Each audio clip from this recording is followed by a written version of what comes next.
Welcome to Fearless and Free, Awakening After Divorce. I want you to know I am divorced, and when I was divorced, I was angry, bitter, and hurt.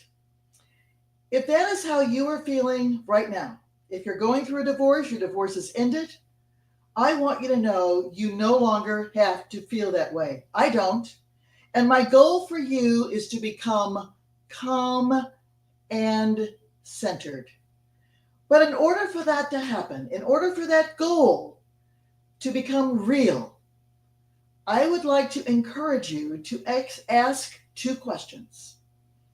One, is God answering my prayers? And two, how often is God doing that? I encourage you to make a commitment to be consistent with partnering up. And when I use the phrase partnering up, that's prayer. Why am I asking you to make a commitment to those two questions? Because unwittingly, you will be building your foundation of faith.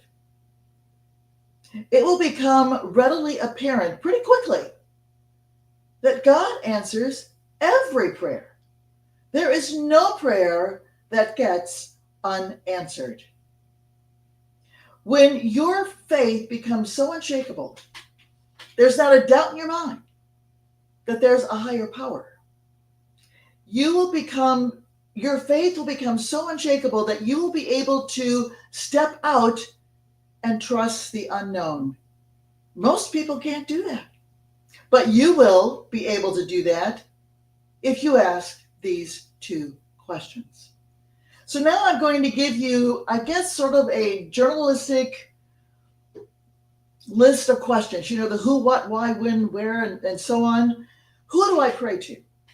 Well, my higher power is God.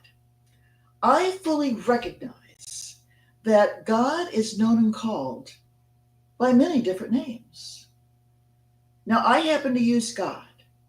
Some of you might say Mother, Father, God, Spirit Guide, Allah, Yahweh, Jesus. It honestly doesn't matter.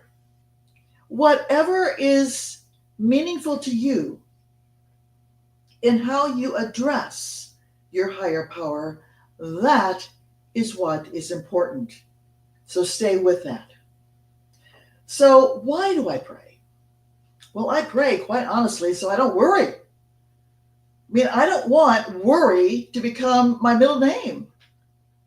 There's nothing better in life than to know your stomach is no longer gnarled up in knots because of worry, fear, or all those negative emotions.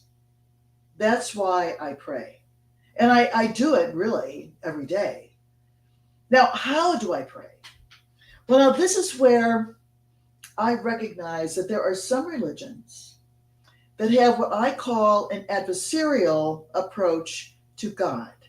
So that if something happens into your life, let's say a hiccup, and let's face it, you know, hiccups are universal. I mean, there's no discrimination on that. They are universal. We are all going to have hiccups that happen in our lives. All of us, no exception. The adversarial approach to a higher power is going to say, well, that's happening in your life because you were not following the teachings. That's why your life is so miserable and that things are happening in a negative way. The other concept or approach or viewpoint of God is one that where God is a friend. Now that's how I look upon God. God is my friend. God, I know, is going to be there 24/7. God is going to be there at 11 p.m. God is going to be there at 3:17 p.m. God is going to be there at 7:25 in the morning. It doesn't matter. God is there. And I also know from just my personal experience, I look upon God as being pure genius. I am absolutely amazed when I partner up with a question and the answer comes back? How God does it, I don't know. But now that's how I pray. I just simply have a conversation. God, here's the deal. This is what's going on. So in other words, I don't use thee.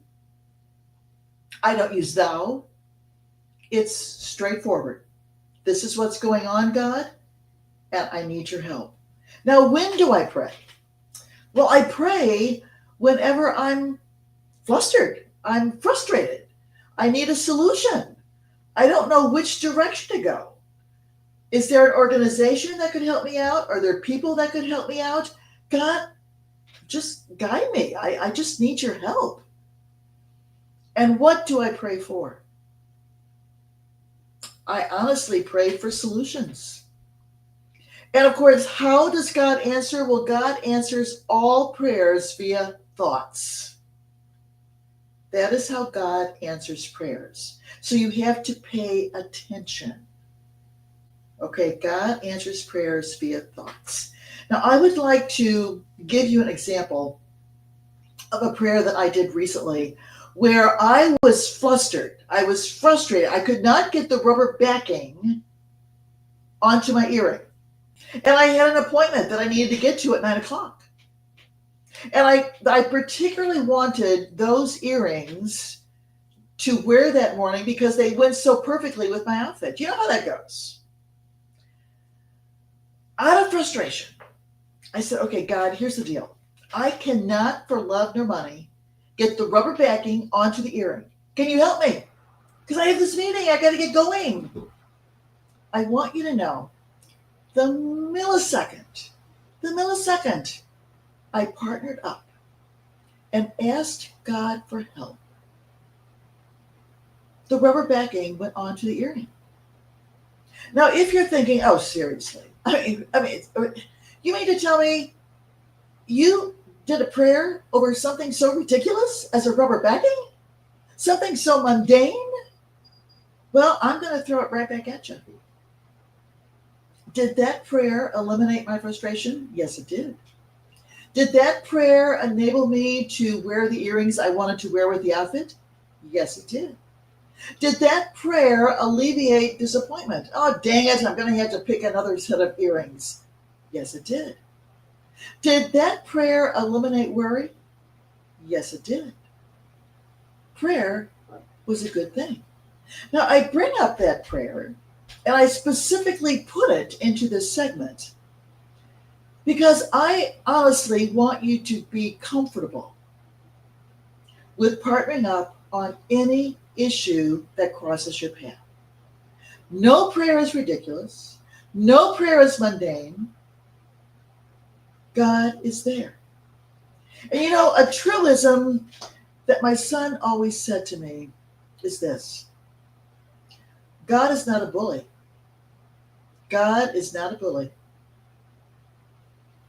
God is not going to force his way into your life. So how do you let God in? You do it with prayer. Simply prayer. Now, I want you to know next week, I am going to be sharing with you how prayer actually saves you time. Yes, prayer saves you time. You know, we live in this crazy rush world, but prayer will save you time if you allow prayer into your life. Now, before we go, I want you to know this. You are awesome. You are the best. And no one, and I do mean no one, comes any finer than you. And that's the truth. Until we connect, be blessed.